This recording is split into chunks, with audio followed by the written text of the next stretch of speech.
Hello guys, and welcome to my hybrid sorcerer build video. This is a build that's going to be really cool. It's quite an interesting build, and it's very similar in a way to the hybrid Templar build that I released just about a month ago. If you guys have not checked out my Pel hybrid Templar build, I'll put a link to it in the description there for you, and I implore you guys to check that build out as well. Both of these are going to be different sort of hybrid arcs and ways to kind of build your hybrid. But let's get into it. Let's start with the hybrid sort, guys. So let's take a look at the character page here. So we've got a Dark Elf Sorcerer. I am a Dark Elf. For hybrid guys, I've talked about this before, your best race bet is definitely a Dark Elf. You can't go wrong with that. You can see that I don't have super high critical ratings here. This is not a crit build. My weapon and spell damage unbuffed are sitting at just underneath 3,000. I've got 36.5k maximum Magicka, and I've got almost 23.4k maximum stamina, and I've got quite a big health pool here, 19k health outside of Cyrodiil.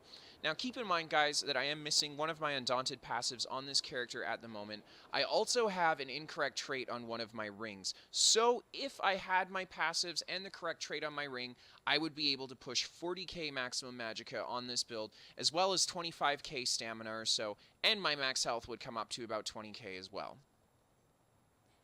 Now, if we look at the regens on this build, it has fairly low regen. If you guys have watched my previous hybrid video, I said that regen is not too terribly important on a hybrid, and I stand by what I say in this build too. Regen is not that important for your hybrid, guys. What makes a hybrid strong is the fact that they can use both pools effectively to deal damage and stay alive. So regen is not super important because both of your pools are very flexible, and you can really give one of your resource pools a break by focusing on using the other one, which allows you to have a lot more sustain than the low regens would kind of lead you to believe here. So we'll scroll down. I have the Warrior Mundus here, guys. Of course, the Warrior Mundus is going to boost my maximum weapon damage. You can see that my weapon and spell damage are the same, so I am running Pelinals in this build. So Warrior is the best Mundus stone for this build, hands down, guys. And then for the food for this build, I'm using increased max Magicka and stamina.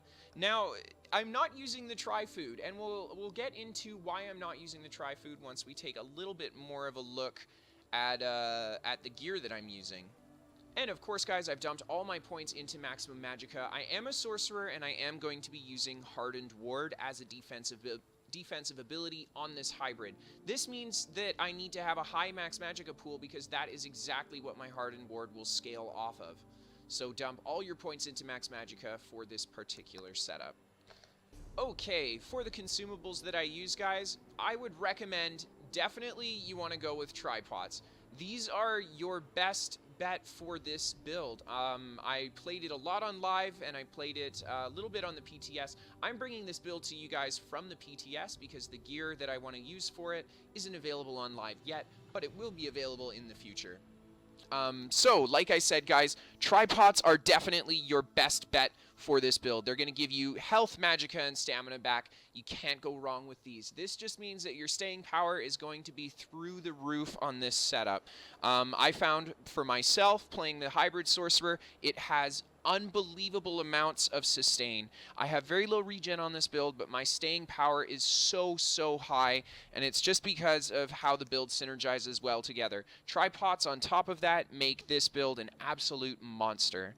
So let's take a look at the gear, guys. So as you could guess, I am running a 5-piece Pelinals. So I've got it in my gear pieces here, and then finally I've got my Pelinals weapon.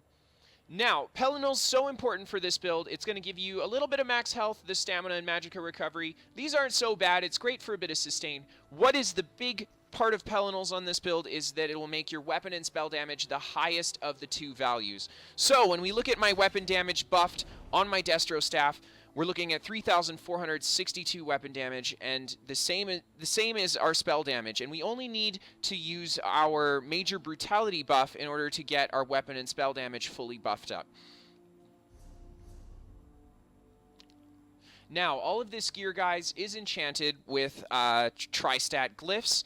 These are the best in-slot glyphs for a hybrid, hands down. You can't go wrong with the tri-stack glyphs. I know that this build is supposed to stack maximum Magicka, but you still want to use tri-stack glyphs on it because they are going to be your best bet by far. For the traits on the gear, guys, I would recommend making all of them Divines. Divines is going to give you the best offensive return on your Pelinals gear. If you want, for this particular build, because we are using Hardened Ward, which does scale off the maximum Magicka, you can go Infused on your big pieces, and it's not that big a deal. Divines offensively is still going to be the better bet, but Infused defensively is going to give you quite a bit as well. So on your big pieces, Infused is a good choice, and on your little pieces, I would recommend all Divines. We are using Hardened Ward, guys, so critical resistance is actually not such a big deal for this build, especially if you learn to keep your ward up most of the time when you're in combat. The next pieces we've got here is a one-piece Magicka. And that's just simply our damage dealing here. It adds weapon and spell damage. So that's just to help us stack that extra weapon damage to make our Pelinals build more effective.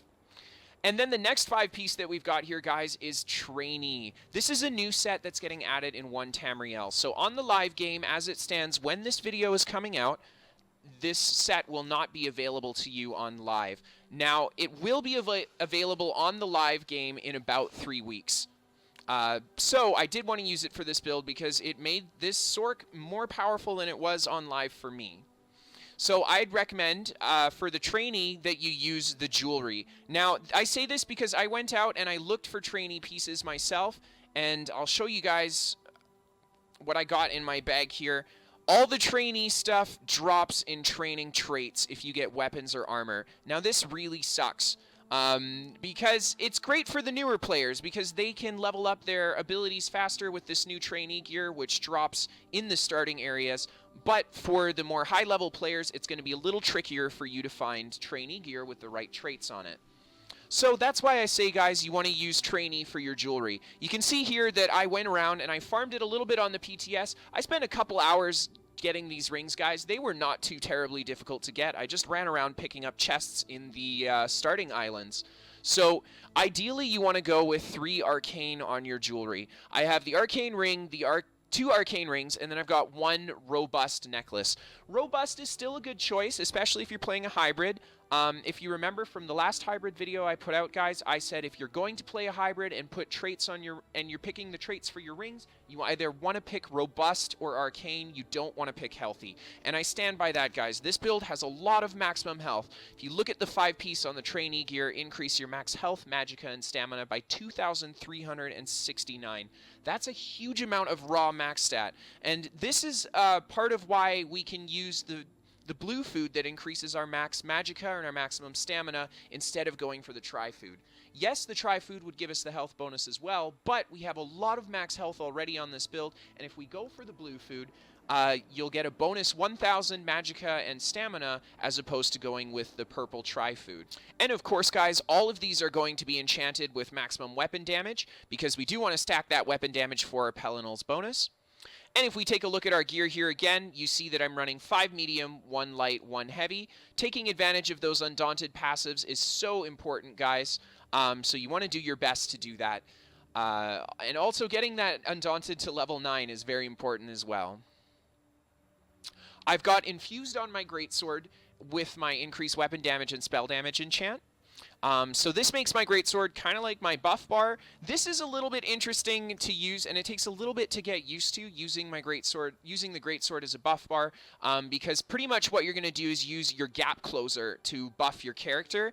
So a big part of how this sorc moves, is you're going to see in the PvP combat when I start playing it for you guys in the commentary, is that it is very fast and you change directions and move very quickly on it. So that's why I decided to put my greatsword as kind of my buff bar with Infused, because I use the gap closer quite often on it, and using that gap closer is going to not only deal a good amount of damage with critical rush, but you're also going to buff your damage for when you swap back to your Inferno Staff. Now, I've went with Nirnhoned on the Inferno Staff. Honestly, guys, Nirnhoned or Sharpened for the staff, both are great choices. You can't go wrong with either. I would say for this build, Sharpened is probably a better bet. I have the Nirnhoned staff. I like the Nirnhoned. It's still very good, but Sharpened is probably a little bit better than Nirnhoned for you. But it's totally up to you guys. You can try both and decide for yourself. One of the nice things that Nirnhoned does is it makes your weapon enchant that you put on your staff a little bit more powerful as well. And you see here that I've got the 4k damage shield on my staff as the enchant here. I am using Hardened Ward, so I thought, yeah, what the heck, let's throw a damage shield enchant on there too and stack those damage shields for this build. Okay, guys, so let's take a look at the skills that we're using. We're going to start on my Destro bar, which is my offensive bar for this build.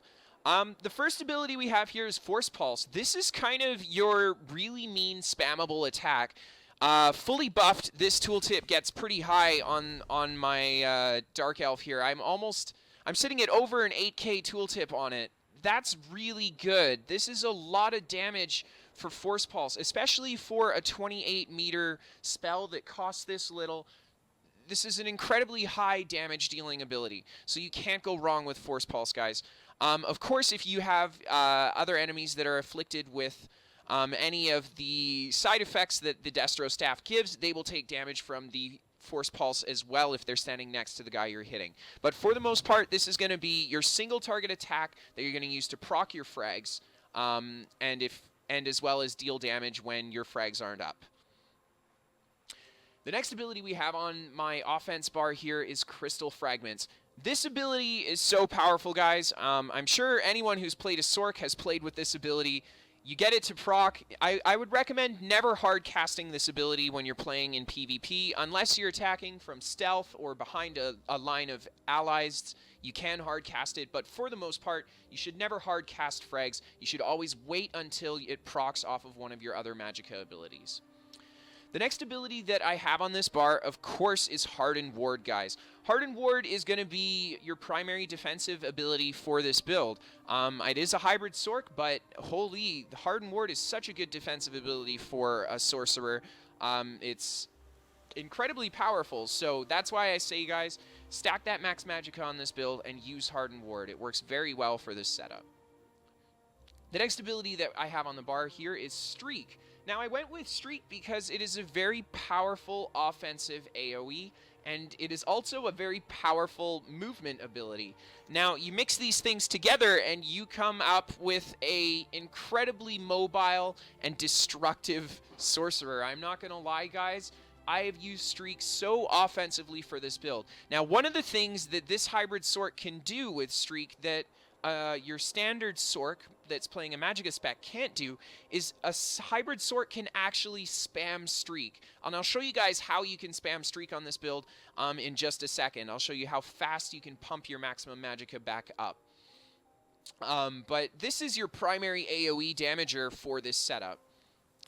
The next ability on this bar, guys, is Inner Light. This is not only going to give me major prophecy on my Destro bar, which is really important because this is now my magic offensive bar. It's also going to give me access to 5% increased Magicka. This is also going to help for all my damage abilities, as well as making my Hardened Ward more powerful. And it's also going to give you a Stealth Detect. Stealth Detect is very useful for PvP, guys. I can't stress that enough. If you're playing a build and you find yourself getting ganked too much, or you're having trouble fighting Nightblades, throw a Stealth Detect on your bar. You'll have a much easier time fending off against the guys jumping in stealth all the time.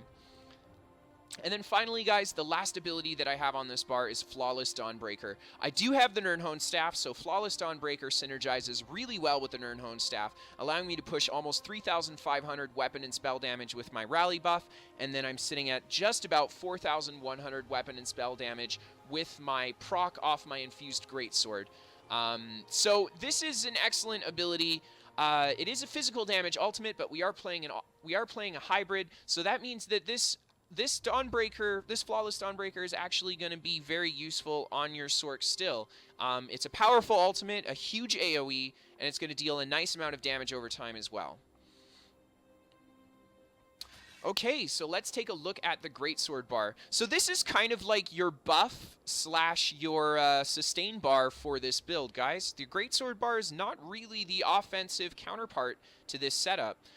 So let's run through it. First ability we got on here is Mage's Wrath. If you guys haven't used this ability before, This is your Sorc Execute. It deals a lot of damage. The way I like to use it is you throw it on a target when they're at about 50% health, charge up a heavy attack, hit them with a really hard attack, like heavy attack to your frags, and then it'll proc your Mage's Wrath right away, and it'll give you that 50% damage execute just like that. So I've morphed it to Mage's Wrath for the bonus AoE damage, of course, because I like that bonus damage, and it's actually a fairly decent amount of AoE damage that's going to deal to all enemies nearby. Also, if you are fighting a bunch of different targets with this ability, especially in group fights, and you see 3 or 4 of them and their health starts to drop, if you put Mage's Wrath on all of them, like one on each of them, and one of them procs, it'll often make the other ones proc, causing a chain reaction, and it pretty much makes them all blow up instantly. So it's quite a good execute. And of course, guys, the beauty on this execute is that it has 28-meter range as well. So you can always do your Destro heavy attack and then do a weapon swap to your Mage's Wrath, and you can pop out that execute from a huge distance as well. The next ability I have on my bar is Critical Rush. Now, this ability actually does a decent amount of damage. It doesn't do a huge amount of damage. What really shines for it, of course, is that it's always going to land a critical hit, and it gains all that bonus damage based on the distance traveled. For you guys, I'm going to say Critical Rush or Stampede are excellent choices for this build. The one effect that this build's missing offensively is that it can't put out snares. So if you morph to Stampede, you have a very powerful single target snare on this setup. Critical Rush, of course, being a great choice too. As I always say, it does a good amount of damage. Even on this setup that is more based towards Magicka, you're still going to deal a good amount of damage with your Critical Rush on this setup. Now, the next ability on the bar, guys, that you're looking at here is Dark Conversion. Look at that stamina cost, 1,595 stamina, and you're going to do an 8.5k heal and restore 4.7k Magicka. This is absolutely what makes Hybrid Sorc, this ability. I cannot stress enough, guys, just how powerful this is on especially a Hybrid Sorc. If we look at my stat page again, my stamina recovery is not so bad, but I have 24k. Well, once I'm finished with this build, I'll have over 24k maximum stamina, guys. It is such a cheap ability to return that much Magicka. Remember how I said you can use Streak as your offensive AoE? Well, I'm going to show you guys right now. Let's do a couple streaks back and forth here. So if my target is my dog here, I'm streaking through him a whole bunch, and that's how you're going to kind of spam it. And if you look here, 5 casts of this ability, and I am right back up to full Magicka. So like I said, guys, and it cost me almost no stamina to do this, synergizing this ability with the Hybrid Sorc is so great. It makes Hybrid Sorc so powerful, it just gives you an incredible amount of staying power. Not only does it do that, it also functions as an excellent heal for this build. One of the things that you have to keep in mind when you're using Dark Conversion is that you can get interrupted. So when you cast it, try to be in a rather safe position when you cast it, or stun your opponent with your streak and then cast Dark Conversion afterwards, just to give you kind of that breather that you need so you don't get interrupted when you're trying to use this ability.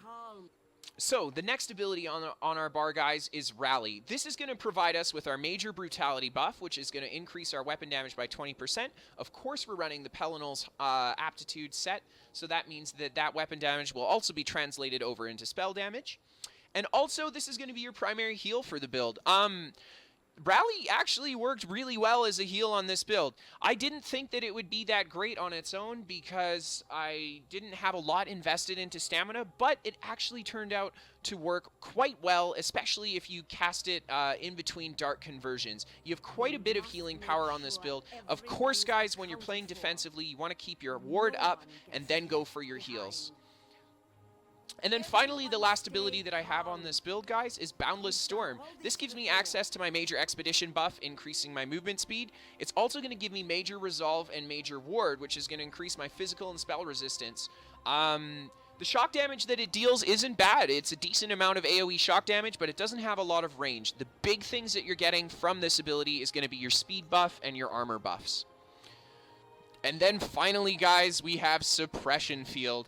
This is hands down my favorite Sorcerer ultimate. I can't say enough how awesome this ultimate is. You drop it on top of a group of players. Not only is it going to deal an incredible amount of damage every 0.5 seconds to your target, it's also going to prevent them from casting any Magicka abilities. In PvP, this is so invaluable. This gives you kind of a zone that you can sit in and hold for yourself, and it really keeps guys out of your area. Not only that, but if they enter it, it makes them offensively and defensively crippled. So there you have it, guys. Suppression Field, such a powerful ultimate for this build. I would recommend, if you're playing the build, you can definitely swing out the Dawnbreaker for the burst damage, but Suppression Field you're going to want to use as more of your primary ultimate for this setup, especially if you're fighting an outnumbered group of targets. You're going to want to have this to help kind of even the odds. Okay, guys, so let's take a quick look at the champion system. So let's start in the green tree, and we'll kind of move our way around. So this champion, so as you could tell kind of by my build before, that I am arced more towards magic damage than I am stamina damage. Like I said from my previous Pel hybrid build that I did on my Templar, this is kind of the Magicka arc approach on it, whereas the Templar build that I did was more of the stamina arc approach. So, let's take a look at our first tree here. I've got 40 in Magician and 30 in Warlord, 10 in Sprinting and 10 in Bashing Focus. Magician, so important. We got a lot of Magicka spells on this build, and we don't have any... We only have one piece of light armor on, guys. So you definitely want to invest quite a few points into Magician to reduce the cost of your Magicka spells. Now, Warlord, also very, very important for this build. Remember that a huge part of your Magicka return is going to come from using your Dark Exchange. So Warlord's going to reduce the cost of your Dark Exchange further, and that's an ability that you're going to find yourself casting quite often. Not only will it do that, it'll also reduce the cost of your Critical Rush and your Rally. I've got 10 in Sprinting. You're going to do a lot of sprinting in PvP, so it doesn't hurt to put some points in here. And 10 in Bashing, because you're going to do a lot of bashing in PvP, so it doesn't hurt to put some points in here as well. In my Lover tree, you can see I've got 7 in Tenacity, 7 in Arcanist, and 8 in Mooncalf. Not big on the regens for this setup. Definitely went cost reduction on it, and I'm liking the cost reduction more than the regens for this particular build. In the past, I've always said Master Gatherer, guys, such a great passive. But this isn't my main character. I do main a Templar, so my Templar will usually have the Master Gatherer passive. So don't worry about it for this setup. This is a PvE passive anyway, so it's not that important. But yeah, I just kind of split my points out evenly here. Not super big on the regen. And then in the Shadow tree, guys, I've got 65 in Tumbling. So important. We're in medium armor. We're going to be doing lots of rolling, lots of breaking free. And then I've got 10 in Shadow Ward to reduce the cost of blocking by 5%. Of course, in PvP, you're going to block as well. So investing points into here doesn't hurt either. So let's take a look at the blue tree. So I've got 10 in Blessed, just to increase the effectiveness by my healing by a little bit. 40 in Spell Erosion to increase my spell penetration by a good amount. One of the things that this build is lacking, unless you're running the Sharpened staff, is that it doesn't have very high spell penetration. So if you're using the Nirnhoned staff, I'd recommend kind of evening your points out between Elemental Expert and your Spell Erosion. If you are running a Sharpened staff, you can definitely invest more into Elemental Expert. I've got 6 in Melee Weapon Expert and 21 in Staff Expert. I didn't invest super huge in the light or heavy attacks this time around for the build, just because the frag procs are very strong. They hit really hard. The light and heavy attacks do a good amount of damage on the staff, but on the Great Sword they become a little bit more lacking. They're by no means terrible, but they're just not as powerful as your staff light and heavy attacks. So you can see that my champion points reflect this power change. And then finally, guys, I've got 40 in Mighty and 20 in Piercing. I decided to put 40 into Mighty because I am using Flawless Dawnbreaker, and I am using Critical Rush. So those are, as well as my light and heavy attacks with my Greatsword. So I'm using quite a few offensive physical abilities. So 40 in Mighty was definitely a good bet for this setup. Finally, the 20 in Piercing, as I said before, I'm not running the Sharpened weapons, so increasing that physical penetration from Piercing is very useful as well. And then finally, guys, the important passives that you absolutely must have for this build is going to be Perfect Strike, increase your weapon critical rating by 12%, and you need 30 in that tree for it. And then finally, Spell Precision, which is the magic counterpart, increase your spell critical by 12%. And you need 30 in this apprentice tree to get that one as well. So those are your important passives for this build, guys, in your blue tree. Okay, so let's look at the red tree. The red tree, if you guys have seen me build red trees in the past, there's lots of different ways to build them. One of the ways that I've really gotten into building a red tree lately, and something I find is working very well for me, especially in PvP, is to build a very well-rounded red tree.